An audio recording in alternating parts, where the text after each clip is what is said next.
T'as remarqué? Quand un projet réussit, ton manager dit «Nous avons réussi». Mais quand ça foire, par contre, il dit «T'as fait une erreur». C'est pas juste de la mauvaise foi, c'est un mécanisme psychologique, le biais d'auto-attribution.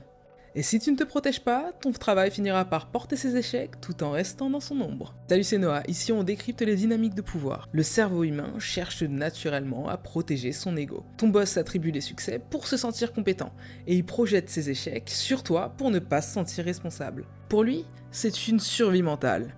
Pour toi, c'est un plafond de verre professionnel. La tactique du nous, elle est sélective. En réunion, il présente ton idée comme la sienne. Et si tu ne dis rien, tu valides le vol. Pareil avec le bouclier humain. Le client est mécontent, il te met en première ligne, alors que c'est lui qui a validé la stratégie. Ton image est grillée, mais la sienne reste propre. T'es devenu son fusible. Et pour te protéger, utilise notamment la preuve numérique. Ne fais jamais de point oral important. Envoie systématiquement un mail récapitulatif après chaque idée. Comme convenu, suite à ma proposition de ce matin, crée une trace indélébile de ton génie. Fais attention au on inclusif renversé en réunion. Reprends la main. Je suis ravi de voir que tu soulignes ce point de ma stratégie.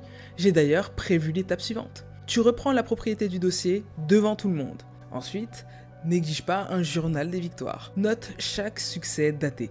Le jour de ton entretien annuel, c'est pas ton boss qui raconte ton année, ce sont tes preuves. Ton travail ne parlera pas pour toi. C'est à toi de parler pour ton travail. Si t'es fatigué d'être le moteur invisible de la carrière des autres, alors on doit changer ta posture.